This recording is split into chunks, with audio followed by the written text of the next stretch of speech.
Allah, Engkaulah yang mempunyai segala pujian, Engkaulah yang berhak. Assalamualaikum warahmatullahi wabarakatuh. Very good morning. Alhamdulillahi Rabbil Alamin wa bihi nasta'in. Allahumma salli ala Muhammad wa ala alihi wa sahbihi ajma'in. Subhanaka la ilma lana illa ma 'allamtana innaka antal alimul hakim. Qala rabbi shrah li sadri wa yassir li amri wahlul 'uqdatam min lisani yafqahu qawli. Amma ba'd. Terima kasih saya ucapkan kepada Puan Komisi. Yang bahagia Profesor Datuk Dr. Ahmad Faiz Abdul Hamid, Deputy Vice Chancellor, Student Affairs and Alumni, Universiti Utara Malaysia. Yang bahagia Datin Profesor Datuk Muhammad Yusuf Kasim, Presiden, Vice Chancellor, Asia Pacific University College of Technology and Innovation, QCTI. Datuk, Professors, Senior Members of UUM, MIR, distinguished guests and participants. It is my great pleasure on behalf of the organizing committee to welcome all of you at the National Conference on the 10 Malaysia Plan, Transformation Towards a High-Income Advanced Economy. This conference is jointly organized by the Editorial Board of the International General Management Studies, IGMS, Malaysian Institute for Economic Research, MIR, and the UUMFS. A special and warm welcome to Imhage Dato, Dr. Zuraida, Member of the Directors of UUM. We have not met for some time, Dato. Thank you, Dato, for gracing this event and to officiate the opening ceremony of this important conference.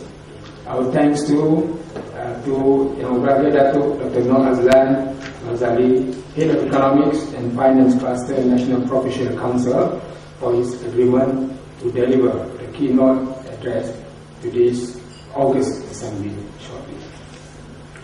Ladies and gentlemen, this is the second time the editorial board of the International General Management Studies, IGMS, has organized a national conference on a specific topic related to a current issue of interest. The first one was on July 25th, 2009. The theme then, the global financial crisis, Malaysia's responses. The conference was organized jointly then with the Islamic Finance and Wealth Institute, IFMI, Faculty of Economics and Muamalat, University of Science Islam, Malaysia. Selected papers presented at that conference has been published in a special issue of IGMS, Volume 17, February 2010. Yang Bahagia Datuk Dr. Mahani Zana Abidin then delivered a keynote address at this conference. The title of her paper, The Current Global Crisis, the Perils of Economic Globalization. Indeed, one of the key performance indicators of IGMS is to publish a special issue of the journal every second year or biannually, and over and above the normal issue. Current topics of specific interest that policy relevant are chosen. This is the primary motivation of today's conference. The main objective of this conference is mentioned by the ceremony just now, to provide a forum to discuss structural issues faced by the Malaysian economy in relation to transformation towards a high-income advanced economy. The response has been very good. The conference is structured as follows. We have the keynote address and the optional opening. This is followed by 2 plenary sessions. We have invited and they have agreed, invited eminent speakers and they have agreed to present their views on the theme of the seminar, of the conference. First, Dr. Tan Sri, Dr. Lin Sien, Dr. Zakaria Abdul Rashid, MIR, Professor Emeritus Chandri Siwa, UKM, Professor Dr. Fatima Arshad, UKM, who speak to talk about food security, and Professor Dato' Muhammad Yusuf Kassim. This is followed in the afternoon, 3 parallel sessions on 7 sub-themes. Initially, we have received around 31 abstracts. Finally, some withdrawals last minute. We need to have 24 papers to be presented, divided into 7 sub-themes: income distribution and wealth distribution, welfare and quality of life, sustainability of environment and green technology, human capital development, R&D, innovation and creativity, domestic and international trade, FDI and capital flows. And then later in the evening, later in the afternoon, we are going to have a forum on the 10 Malaysia plan, transformation to a high income advanced economy. The panelists we have invited Dr. Mahani Zana Abidin from ISIS and Nabaga Tamsi Ramon Nabaratna. The schedule is very tight. We want to cover a lot in one day. Our apologies to the presenters for the limited time allocated to each. Finally, on behalf of the organizers, I'd like to thank the support from the university, from the MIR, from institutions for supporting participants to come to this seminar, and to the organizing committee. The implementation committee is led by Mr. Harun, and they have been working very hard with the last minute. I'd like to thank Dr. Zoraya for gracing this occasion. In Arabic, it's Ahlan wa Sahlan wa Marhaban. To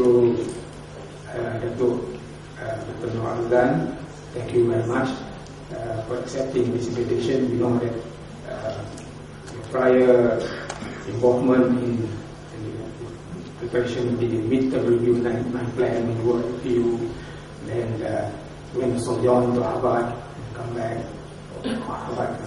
and then come back in time. So we expect a very insightful, very fruitful presentation shortly on that topic. And to all panel members, session chairman, and so on, I'd like to thank you very much for your contribution. And to all participants for your presentation. We are for your attendance. Selected papers presented at this seminar will be considered for publication in a bumper issue of the journal we publish next year. Since there are so many papers, usually on average 12 papers per issue, it might be 2 volumes. Okay? But we have to decide this in the editorial board of the International Penetration Studies next month in September, inshallah. So with that, hadisi bi kalimat thayyibah wa billahi taufiq hidayah. Assalamualaikum warahmatullahi wabarakatuh. Yang berbahagia Dato' Zuraida Atan, member of UUM Board of Directors. Yang berbahagia rekan-rekan saya, Prof. Dato' Muhammad Hadi alias the Organizing Committee, as well as Chief Editor for International Journal of Management Studies, Yang berusaha Dr. Zakaria Abdul Rashid, co-chairman for the conference, as well as executive director for MIR. Yang bahagia Prof. Datuk Dr. Ahmad Faiz Abdul Hamid, Deputy Vice Chancellor UUM. First of all, saya mengucapkan banyak terima kasih for giving me the opportunity to share some of my views, despite that, I just very recently came back. But before I move ahead, I would like to just quickly give some quick overview of, I think, something very relevant to the topic that we discussed today. Because the 10th Malaysia Plan is unique in a couple of ways. Because first of all, in terms of the preparation of it, kalau rakan-rakan, especially those who are involved with the previous Malaysia Plan, this time the 10th Malaysia Plan was prepared ahead of time, earlier than the schedule. Yeah. It's not as usual because it was tabled last year, but it is basically for implementation purposes. It was starting 2011. And there are a couple of other changes in terms of how the government plan in the 10th Malaysia Plan in terms of the disbursement of development fund and so on. Now, my purpose today, basically, where the laptop is. Basically, I have, 4 areas that I want to discuss. Can you please allow me to discuss the subject a bit more freely, and all the views that I'm forwarding are all my personal views. Some of them are basically being accumulated while I am serving EPU, as well as over a couple of years that I'm involved in a couple of other arenas of economic planning, as well as my personal reading to it. When I was in Harvard, one of the things that we do is that we do the balcony view. We look at ourselves, and we look at other people who are dancing on the floor, and then we make that kind of assessment, and to see how things are being done, and to make our recommendation based on that. So let me just very quickly give a glimpse of where we are. There are 2 parts of glimpses. One is about glimpse on the growth momentum, which I think these are all what underlies the 10th Malaysia Plan.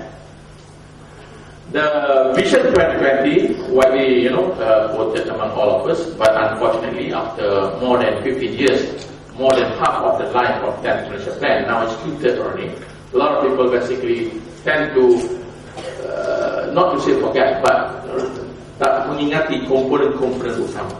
Very recently we have Tun Yang Mababagi Tun Mahathir Mohamad in the Majlis Profesor Negara of the Congress very recently. I think he made it very clear that the Vision 2020 is not just about achieving quantitative target, but beyond that. If we read the speech very carefully, the one that he delivered back in 1991, basically he also mentioned that it has to be the Malaysian way.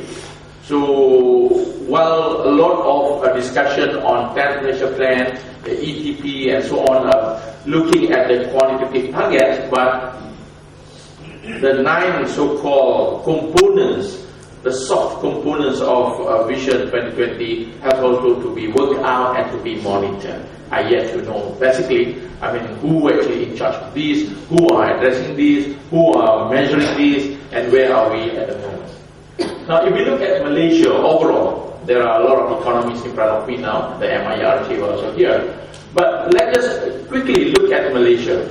Over the years, basically, I think the slide, tak nampak yang statementnya atas. Kalau it's okay, no problem. I can do that. There are flags basically shows the downturn of Malaysian economy. But interestingly, between the second and the third flags, you see that the Malaysian economy, the red line basically diverged from the soft line, which is the world economy's performance. That is the period of ASEAN miracle. Miracle because countries like Malaysia normally will closely be in association with the world performance. Any up and down, if you look at all the flags, the downturns are basically very much triggered by external factors. So as an economist, it's not that too difficult to predict Malaysian economy. Any slowdown anticipated in the global sector, it will hit us. But interestingly, between the second and the third flag, you see the 2 patterns diverge. That's why we call it as the miracle years. Now, to say that while a lot of discussion today, pointing toward the slowing of the momentum of the Malaysian economy, but it is very critical that we also recognize some of the successes that Malaysia has achieved. When I was, of course, bila kita di Malaysia, we tend to discuss about what are we not achieving, where we are behind this and that. But surprisingly, I have to share with you that over the last 1 year when I was in Boston, whenever you mention Malaysia, everybody wants to know your success story. Sometimes we carry so much shortcomings, problems, then to the point that we forgot to say what is actually the success story. Now, if you look at this pattern of growth, what I did is that basically I looked through all the whole world economics performance in terms of GNI per capita. Now, entering the decade, this is what I call as entering the decade peers. If you look at, basically those who start at the same beginning point with Malaysia, in the 70s, you see that most of the countries are lower than us. If you compare their performance over the years, over 30 plus years or so. So basically it's quite marvelous. Basically you see that the thick red line is on the upper side. And then we again start, the battle, a new battle in 1980s. You see that the list of the countries there have changed. Meaning that most of the countries in the first chart, until today some of them still remain in a very problematic poverty and a very low growth economy. Some of them are so much being cited when they talk about poverty. But again, in the 80s, you see that Malaysia remains on the top. If you compare that to the peers, on average, we are doing very well. That's why, when you discuss Malaysia abroad, people want to learn from us how we do this. What are the magic behind this? A country that used to have more than 50% poverty in the 70s suddenly dropped all the way to around 3.7 or something along that line. So if you share with the African colleagues, especially there are a lot of African economists and people who are in charge of development in Africa. To them, Malaysia is astonishing. Basically, that this is remarkable. Please come and share with us. That's why, over the years, I did share a couple with some of our policymakers here, saying that probably one of the main assets that we tend to ignore is that we learn how to get out of poverty. And today, there are more than a third of the world's economy is still suffering that. And that is actually something that we should be able to share with them. Nevertheless, there are extraordinary cases. If you bring in country like, for example, South Korea, you see that South Korea, the top line has really been so different than other countries. But I call this as an extraordinary case, extraordinary path. Because on average, the class down there is what reflects the average. But there are a couple of countries that somehow perform way beyond their peers.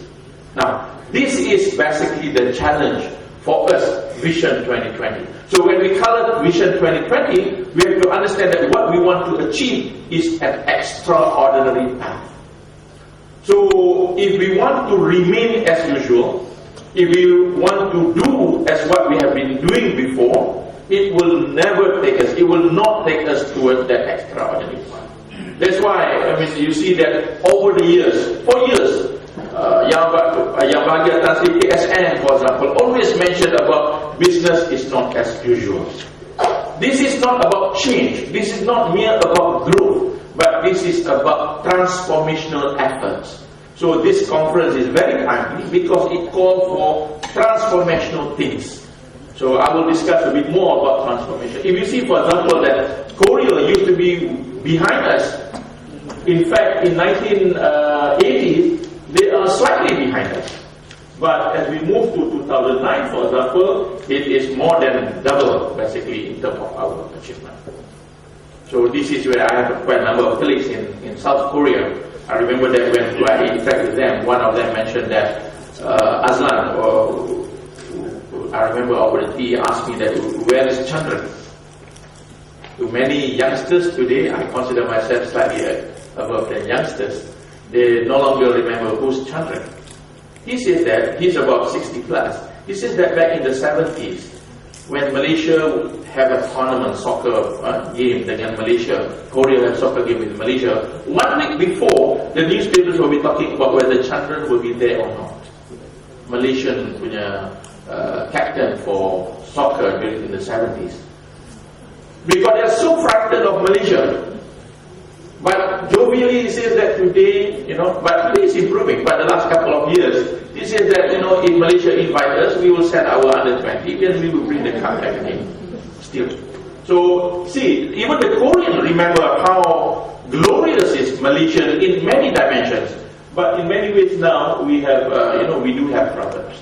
But again, remember that Vision 2020, the 10th Malaysia Plan, is about achieving something, quote-unquote, extraordinary path. It is not an average path, because on average, we have done quite okay.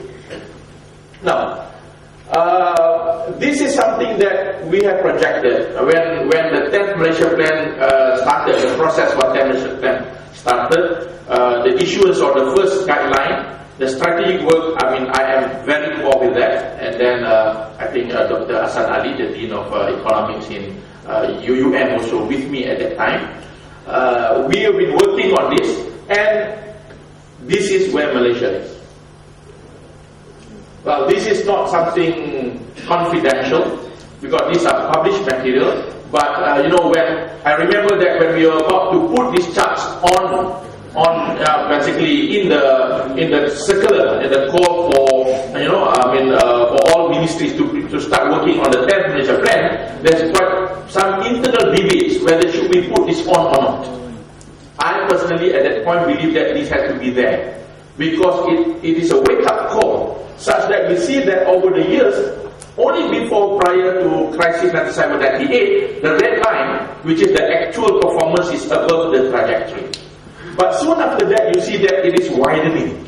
And interestingly, the shortfall, for example, real GDP is 26% behind the target, and the per capita GDP is 50+% behind the target. Faculty members who used to grade papers, if your students are 52% behind 100%, then you are a bit concerned about what they put on. But this is the actual performance.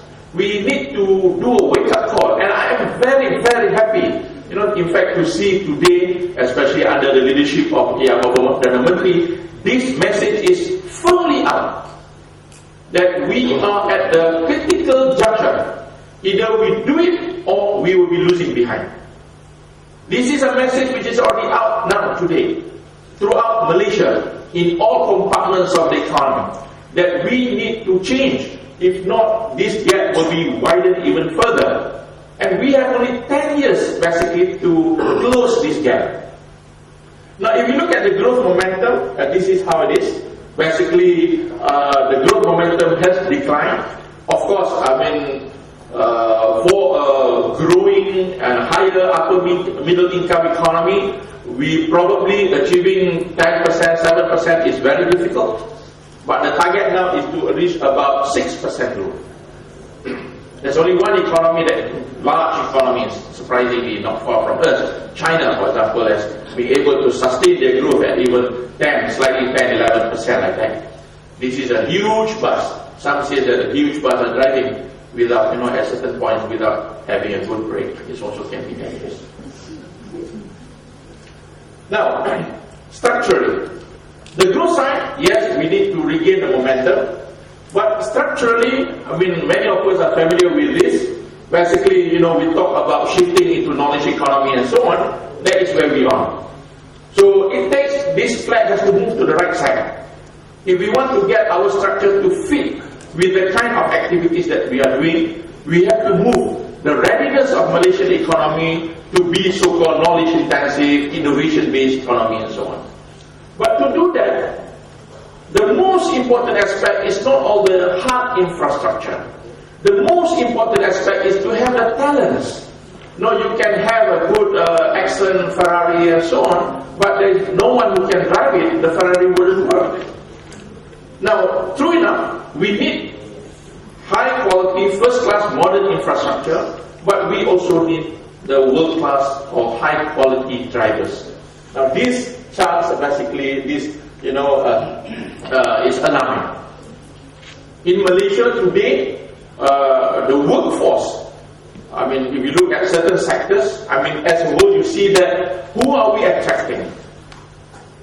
This is, to me, is a simple signal.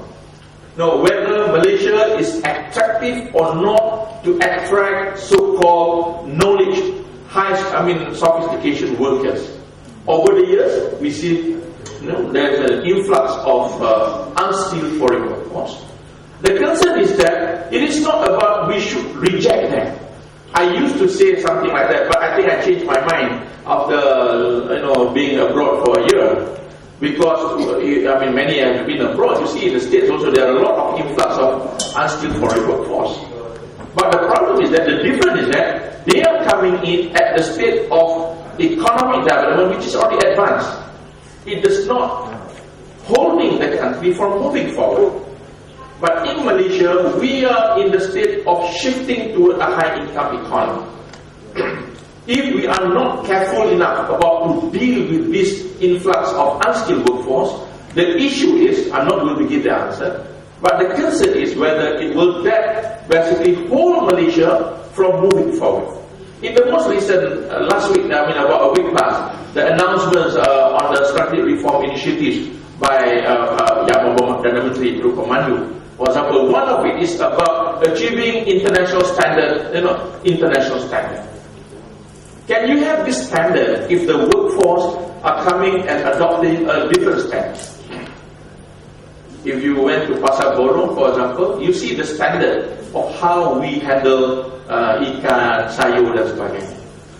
The way we transport sayur is just like the way we transport any other barang-barang. Open air, sampai kita dekat belakang kita nampak kopi itu melayang-layang. Ayam pun sama melayang-layang. Open air. That is not the standard. That is not acceptable for a high-income economy. So there are many other things that we have to address, and whether this will be the stumbling block for us. Now, this is the way we globalize. If you look at the chart down there, Malaysia is not that bad. It's a bit small, but quickly you see that the thick black line is the most open globalized economy by certain definition, the cost index. Malaysia is quite, somewhere same with Chile. Singapore, knowingly, they are very small open economy. We should not make a direct comparison to Malaysia and Singapore. But Malaysia is open. Malaysia actually is known to be open. I remember that when I'm involved in the a couple of FTA negotiations. When we look at the tariff, for example, well, in most cases, our tariff is quite low. For example, if you work with, when we are negotiating, even though it's fumbled, with the US, the FTA negotiations, about 90% of goods crossing the border is running at 0 to 5% tariff, which is considered low tariff. But the problem is that, how much do you gain from globalization? Now, the tariff is most of it is about trade barriers. But the gain from globalization actually requires the other two gates to be open. This is the concern. In APEC platform, I headed a couple of meetings there. There is an initiative, what they call as LICER, Leaders' Agenda to Implement Structural Reform. And the focus of that agenda is basically about behind the border. Nobody talks about what's at the border anymore. Behind the border means rules and policies, guidelines, constraints, things after you enter the country. You can enter Malaysia, but you cannot open your branch in Vietnam. You can enter Malaysia, but you have to open your factory somewhere else in Sarawak, for example. No, these are among the things. And also ease of doing business. Yes, I'm there, but how do I get through to make sure that my business is effective? So the other two gates has to be our focus. The 10th Malaysia Plan must address these elements. We should not be talking about the first gate anymore, even though there are couples still at the high tariff. Similarly with poverty, we should not be talking about, to me, now this is my personal view, achieving zero poverty tegar, for example, it doesn't make sense. In economics, when you talk about inflation, 3% is unemployment, for example, 3% is considered zero unemployment already. So there's no such thing as 0% unemployment. So achieving 3% I think at poverty is quite good. But we have to think about more about improving the quality of life, about shifting, the middle income class. Those are the issues. Some of the issues that we addressed in the 70s are already outdated. Let's not carry those issues anymore. Shift the issues. There are various other concerns with respect to the issues. Now this is one of it. This chart, was basically a couple of us at the time at Malaysian Development Institute in EPU. We developed this chart, and I think I remember quite well. This chart enters the first new economic model reforms, the bottom 40%. The concern at that point, I remember that we were asking, yes, Malaysia is growing, no doubt we are at the upper middle income stage, but if we try to slice it along, composition of Malaysian economy, the household income, how does it look like? And we found this number that the 40% bottom says that while true there is growth, if you look at the patterns, don't pay attention to the numbers. The first two lines, you see that, these two lines here, they are in the parallel pattern. So what it means is that the pattern of growth in GNI, or the per capita income, is actually reflected in the upper middle income group. But when we look at the lower income group, you see that the slope basically is a bit lower. And this is a concern, because if you have 40% of your household is at a low income, then the issue of shifting toward advanced economy will be even more challenging. For example, that if you want to impose rules on cleanliness, all the stores along the street probably will not fit that. But if 40% of the nation is still requiring that, then how you deal with it? Are we going to create a so-called dual economic system, such that part of the economy, is for the upper middle income class, and the rest of the economy is for the lower income? Like, sorry to say, I spent some time in Jakarta. I was, visiting researchers at the Central Bank of Indonesia. You can see that kind of economy. That is what they call as warteg. I don't know if you speak Indonesian, they call bapak nak makan. If we want to go to the stalls along the street, they say that Pak, kita bisa itu warteg, warteg, warung Tegal. Warung Tegal means your stomach has to be Tegal. Because if you go and eat 100%, likely Malaysian will have food poisoning. Because you cannot sustain the kind of, the cleanliness that they are having. For them who are used Tegal, that's fine. So be careful about doing that. But at the same time, a few minutes of shifting your place, you see that you are in New York, in Jakarta. People are living in swimming pools inside their house and so on. We none of the podcasters have swimming pools inside their house. But in Indonesia, they do. Somewhere. But, so we don't want to play that kind of economy. Now, I want to move fast on this one because I want to share ideas at the end. This is something you guys are familiar, so I'm not going, because time is not that much given to me. Hopefully some other times give me a bit more, then I'll share a bit more details. I have a lot of materials for this. But let me go quickly on this one. The idea is actually to shift the economy to the K economy. Before that, we used to be resource-based economy, production-based economy, and now we want to move to knowledge-intensive and so on. Now, one of my concerns, I'm throwing concerns here. Of course, after doing the balcony views, then you can see a lot of concerns coming up. The issue is that whether is this economic transformation is in everybody in the country. I always, last week I shared a session in Perak. I mentioned that, the luckiest people in Perak are people from Kampung Potong Pinang Pokok Asam, which is my hometown. Because the ahli surau dekat itu semua faham economic transformation. Every time I went back, that's the question they ask me. So I always update them about what is Pemandu, what is EPP, what is NKEA, what is SRI.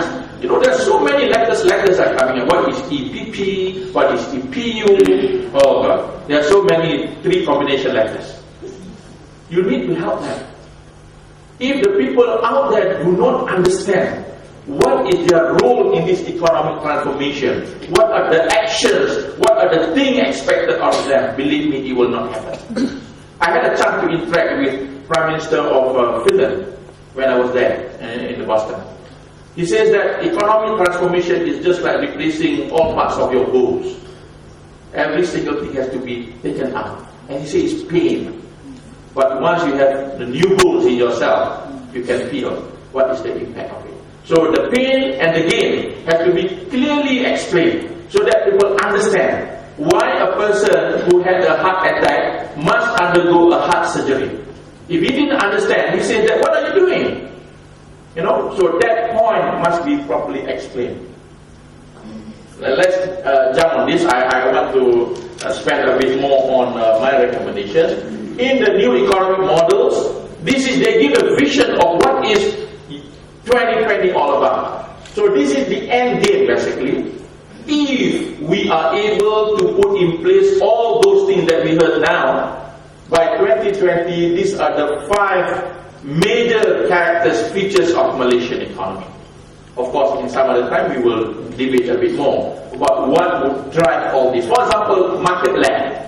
Many are frightened by this phrase because, some say that market are brutal. Market cannot recognize everything. And I agree. Market cannot smell social disparities. Market cannot understand that. Market can sense who are the best. Let me give you a quick example.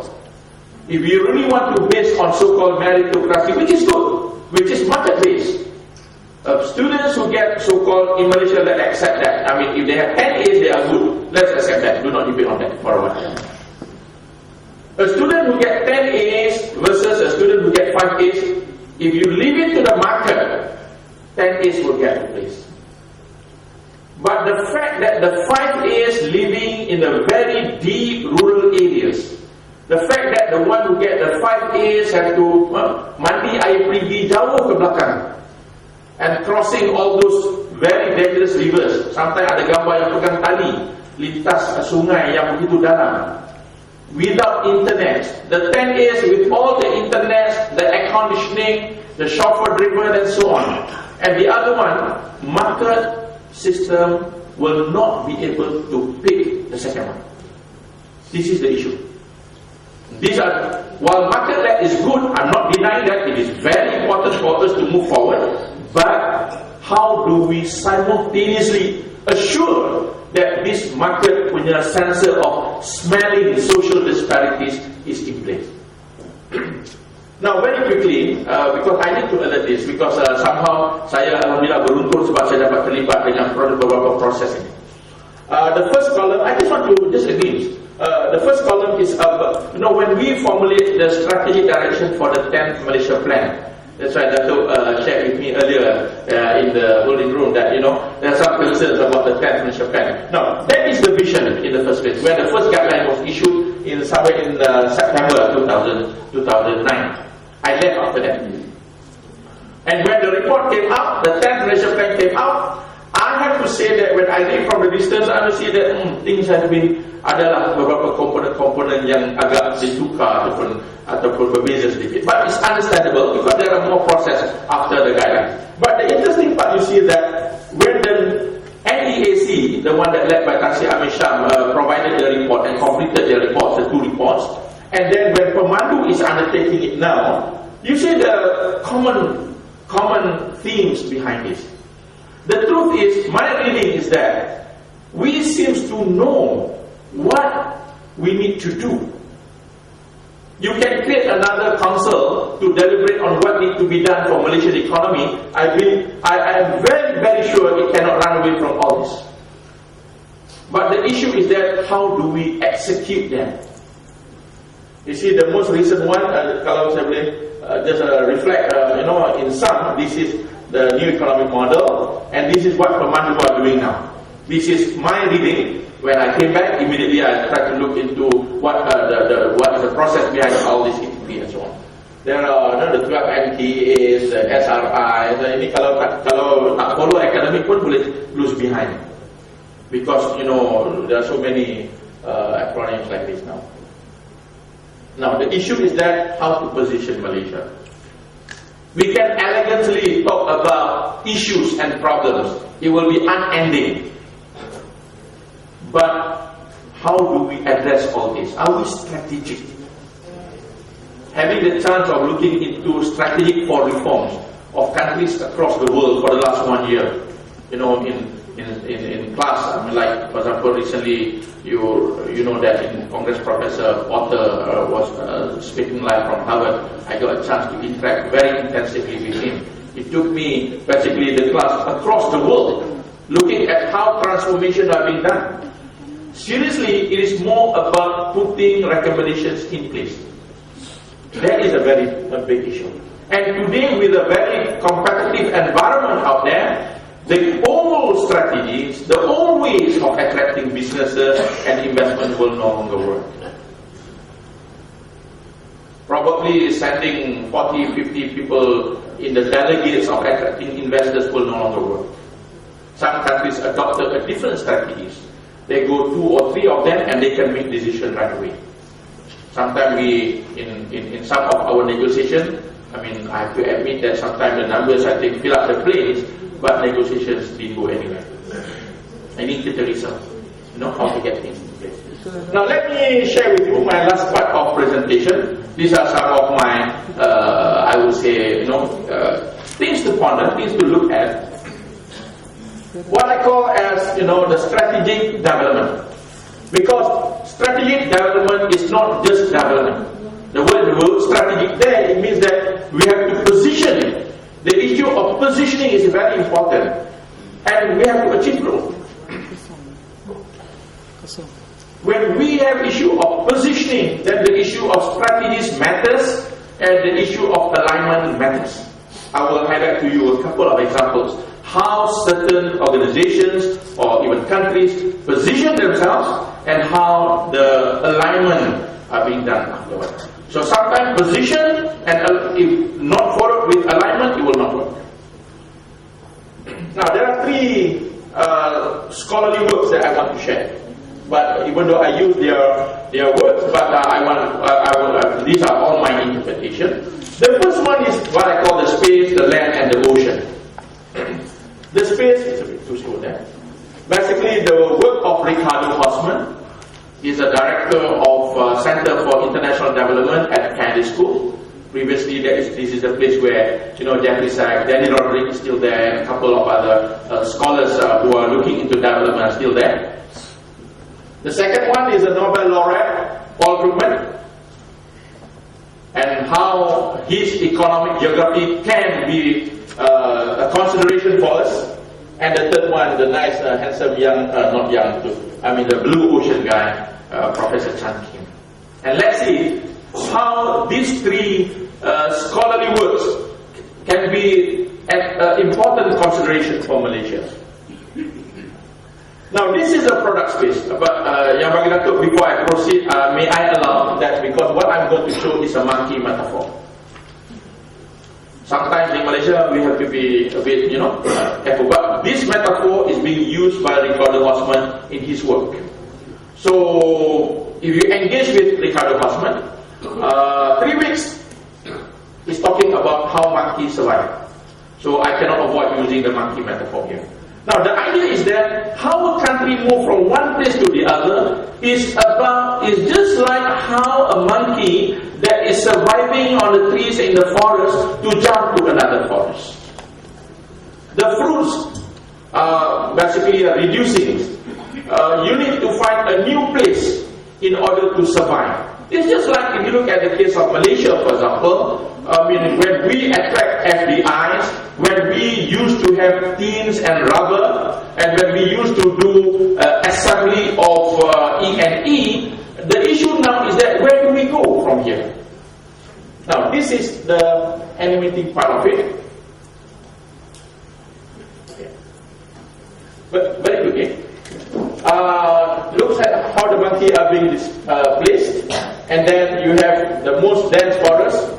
The one in the middle, this one I did with a couple of friends in FDI before.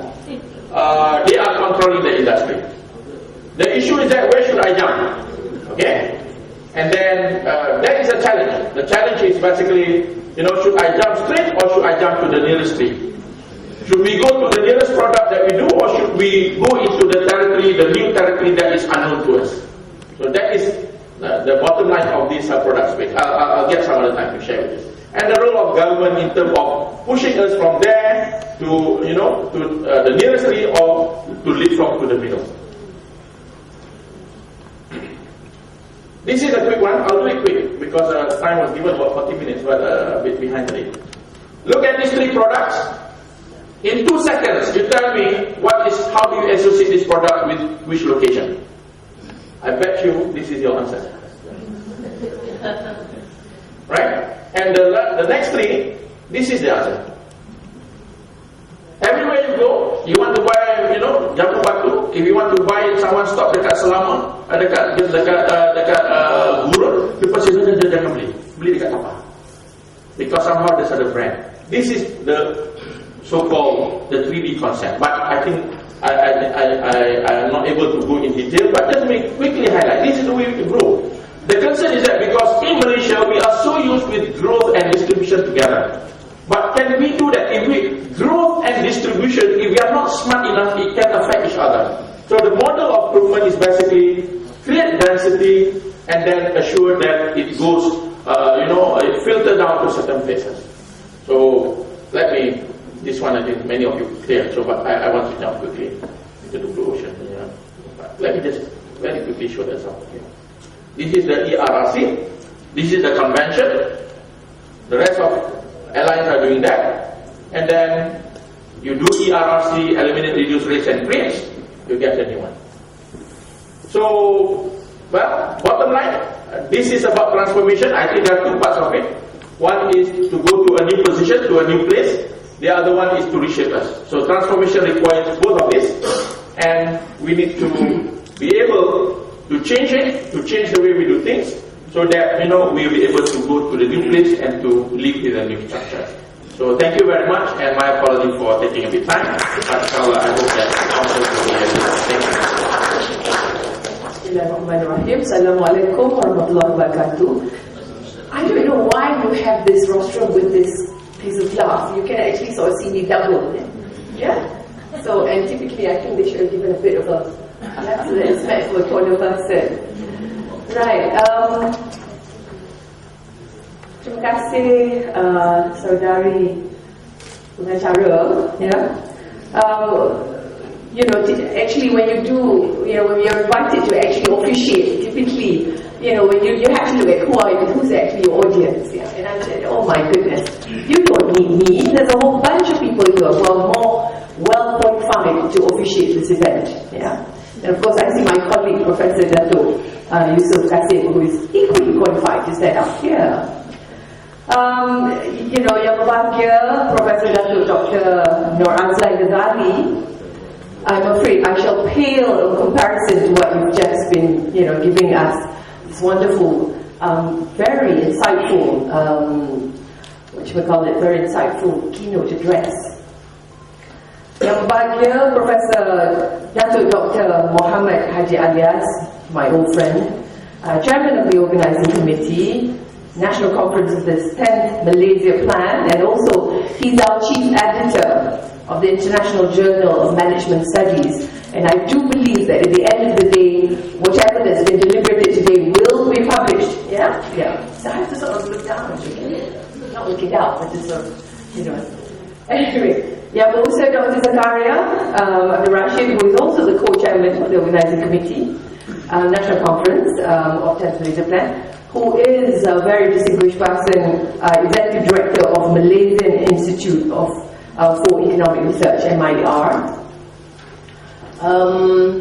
Yang berbahagia, Professor Datuk Dr. Ahmad Faiz, Deputy Vice Chancellor, and that's of course Deputy Vice Chancellor of University of Darul Malaysia, who is actually, I believe, basically one of the key organisers of today's conference, and that's why I'm here. And yang berbahagia Dr. Mina Harun, Chairperson of the Implementation Committee, National Conference of the 10th Malaysia Plan, who happens to be the director of UUM Press, and I'm pleased to see the tagline that says, "Scholarly publishing is our business." So I'm looking forward to this scholarly publication that's going to come out soon, immediately after this conference.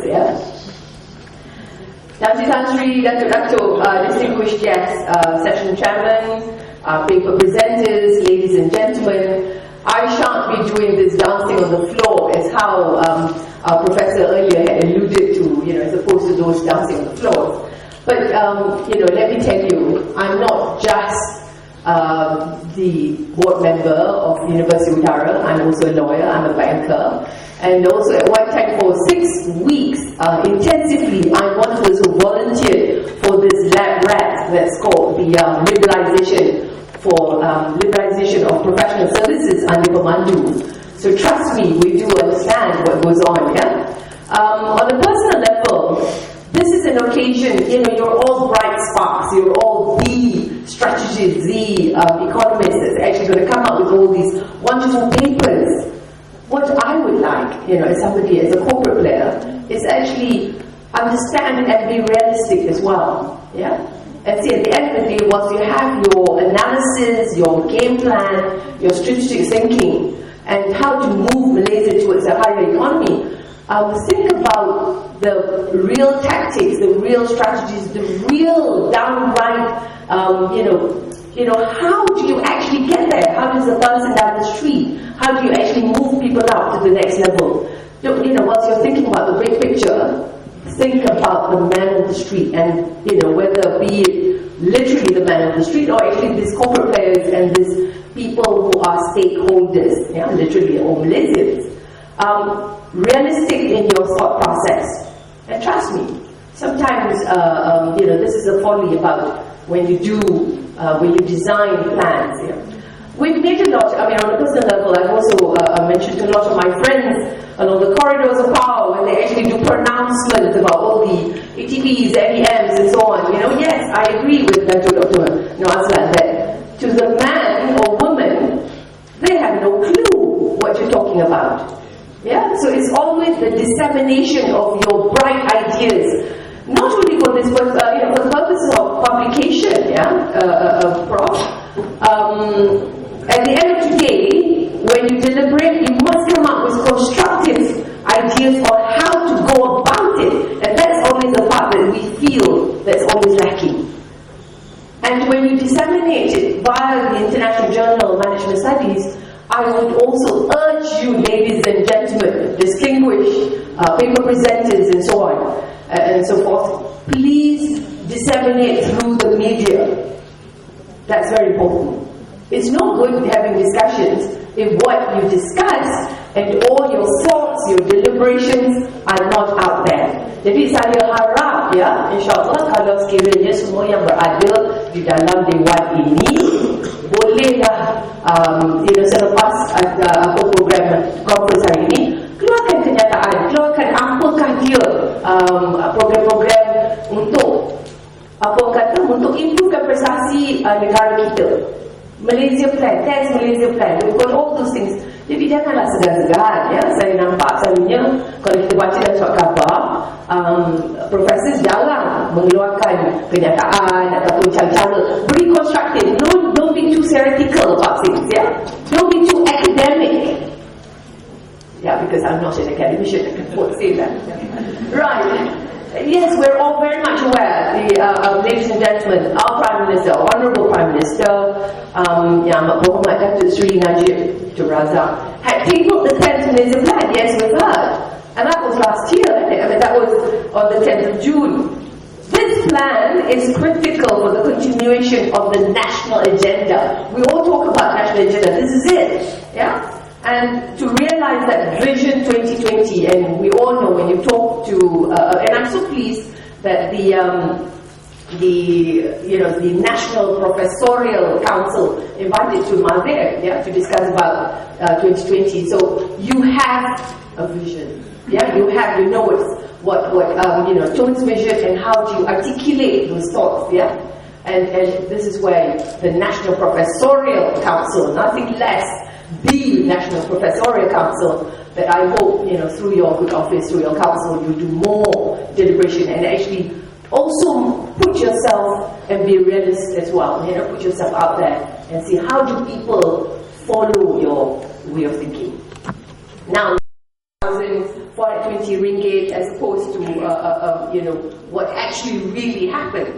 Now, this I'm told was achieved in a low inflation environment, was the unemployment. As a corporate player, that's also something that is very important to us as well, because this unemployment rate, just like university, I always tell my colleagues, When you teach, the whole idea is employability of your students. Yeah? You know, the outcome of your fantastic, you know, whether you're Apex University, research university, teaching university, what is the outcome? Is the employability of your students. Yeah? So that's important as far as I'm concerned. But of course, you know, the image, the credentials, the accreditations and so on, that's you know, that'll be super if you can achieve that. Yeah? And I'm sure many are achieving. You know, the federal government is, of course, fiscal deficit. Yeah, and you know, right now as we speak, everybody's working towards the new budget that's coming out as well. Yeah, now that's expected to narrow 5.3%, as compared to say 7% of GDP in 2009.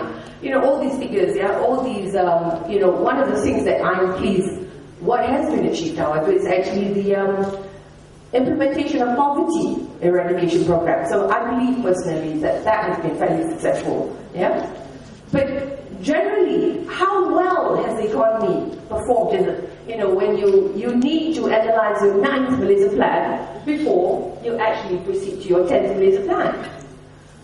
You know, Professor Dato' Norazin earlier has alluded to the fact that, yes, you know, there were all these plans and the implementations. And, you know, for me, the 9th Malaysia plan, the midterm review was a brilliant review. But sadly, what happens after that, because we ended last year, and this is 2011, the implementation for the 10th Malaysia plan, the review for the whole of 10th Malaysia plan, to me, that wasn't quite it. But I leave that to you all to analyze and to dissect it. Yeah? Because why do I say the 9th Malaysia plan midterm review was brilliant or super? Because it actually spelled out all the analysis. It gave you a breakdown. It tells you what was lacking, for instance. Yeah. See, for instance, as a professional in the area of law, in the area of accountancy, in terms of racial composition, in terms of people who are employed, yeah, in the various sectors. You know, where are they and what's the position? And you find, sadly, you know, as the largest, you know, number of community in Malaysia, the Malays were somewhat very much lacking, yeah, in terms of positioning. But that's in terms of composition. So that's where you need to understand why. Why did we make it? Why didn't we achieve as much as we originally intended? From my perspective as a corporate player, as a, you know, as a lawyer, as a banker, you know, that's important to me. I want to know why. You know, why is it that we didn't reach whatever the game plan that we set out to achieve? Yeah, and I know my colleagues or my friends like Professor Dato' Yusof believes in this as well. You know, so you need to see that from a practitioner's point of view as well. Yeah. Oh, you academicians, yeah, out there. Now, you know, I shan't go through all the statistics because, I mean, you know best. You know, you know much more. I'm looking out from you, and you know, I'm eking out of you all these analysis, and I can't wait. I'd be lying to tell you I won't be reading, because I will, because it's close to my heart. As I mentioned to you, I'm one of those very few who actually volunteered to sit in for Mandu's what do you call this, lab. You know, the rest are all seconded from government, from institutions and so on. I'm one of those, you know, very few private sector on my own actually sat through 6 weeks collectively in this, you know, lab that's liberalization of professional services. One of the reasons why I did that was simply because I didn't really necessarily trust fully all the people who were in the, you know, the Omani team, because having seen all the pemuda and having seen all the dismantling of policies, I was worried, I was personally concerned. You know, and as a stakeholder, I want to know, liberalization is one thing, yes, globalization, I agree. You know, I'm an international player. One of my fortes is really cross-border transactions. That's what I do for a living. I take clients for listing on the London stock market. I do cross-border transactions. We do all these mergers, acquisitions. I love that. You know, that's what I do for a living. Yeah, well, my day job. You know, and but my point is, at the same time, there's also my community that's still not at par. Yes, you need the local treatment. At the same time, there's also this local treatment that's required to bring up the level of my community. Itulah dinamakan memperkasakan community saya. But it's not a zero-sum game, ladies and gentlemen. I'm not depriving, I'm not saying we take away from the other communities. No, I adore those communities, I marvel at their success. In fact, I believe we should all emulate. Yeah? As a novice at Mandarin speaking, for instance. I take lessons. But what I'm trying to say is, you must be mindful about what's happening around the world. You bring yourself up. And this is where you all come out as advisors, as strategic thinkers. But at the same time, think about also how, do you bring up your own community vis-a-vis other communities. Remember, it's not a zero-sum game. You do not deprive them because they're wonderful. You do not hit back at them, or you do not lash at them. You do not have all these perasaan hasad dan dengki terhadap mereka yang berjaya. Yeah? Tetapi seelok-eloknya, you actually use them as examples. You use them as your, basically as your friends, as your partners, so that together we succeed. That is, theoretically, that is what the whole One Malaysia, is a cliche, but that is exactly what it means. Yeah? And I personally, believe in that. Because when you want to compete in the global world, and trust me, you need as many friends as you can get. Hello, sir. That's really nice. Please go. As I'm saying, ladies and gentlemen, and you see Tan Sri is, of course, a prime example of a very successful man, and when I was back then, he was there. I mean, he was one of those whom we all look up and look up to, basically, when he was at Bangalore, and that's a very distinguished institution. Now, ladies and gentlemen, as I've said, our Honourable Prime Minister had actually, during the tabling of the 10th Malaysia Plan, had identified all the 5 key strategic thrusts in order to achieve the aspirations of the 5-year plan, and that's where you're here. These thrusts are all holistic and comprehensive strategies to achieve the objectives and targets set out in the plan. Now, again, on a personal level, I'm urging you all to think through those plans, debate, deliberate, brainstorm, come up with, listen to your papers, discuss with your moderators don't just sit there. If you're not happy, say it. Think through, speak up, and then come up with constructive criticisms, not just bad criticisms, but really constructive, but come up with solutions and practical solutions, yeah? Then if you don't, then I shall be so disappointed, because I shall be looking out for those papers, yeah? Now, in order for us to go forward, yeah, we all have to work collectively. As I said, remember what I said earlier, ladies and gentlemen, but you have to work collectively, cohesively, coherently as well, yeah? In an effective manner, leveraging on all our respective strengths. Yeah, remember, no man is an island, so we all have our individual strengths. And as for me, I have a lot of weaknesses. That much I can tell you. So from this moment on, let us all move forward. Yeah, think strategically. Move forward. On this journey, which will not take a day, but I don't think, I'm by nature very impatient. When people say, oh, it shan't take a day, it shan't take a week or a month or a year. No way, you're going to have it quick. You're going to have just one whole day, and that's what you're going to do. Think it through, because this is a no-brainer. This is what you've been doing all your life, all your academic life anyway. Yeah?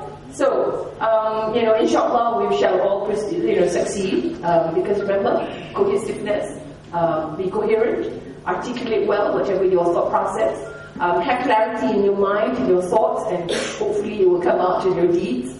So in any case, from my heart, I would like to express my sincere thanks once again, and congratulate the organizing committee, who gallantly actually invited me, because I do believe that I'm always the stand-in, I'm sure. And I'm sorry if I totally disappointed you, in view of that. I shall say, representing University Darul Malaysia, from my heart, I thank you all for attending, for enduring the rest of the day, and I hope it will be such a, I hope it will be fun.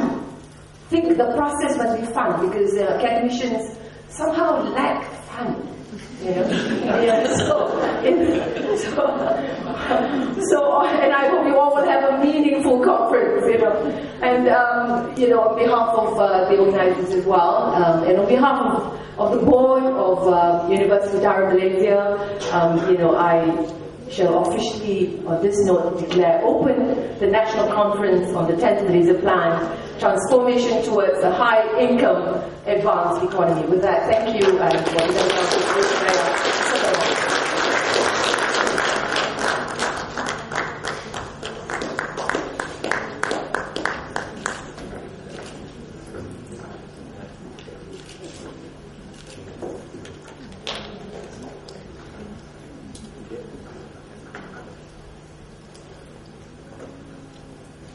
Please welcome Yang Berhormat Dato' Dr. Zuraida Atan.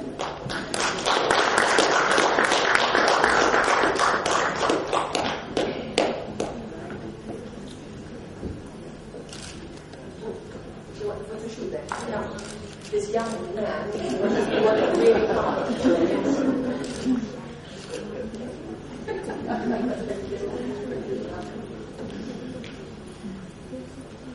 Thank you Yang Berhormat Dato' Dr. Zuraida, and thank you Dato' Dr. Minah Dr. Muhammad Haji Alias.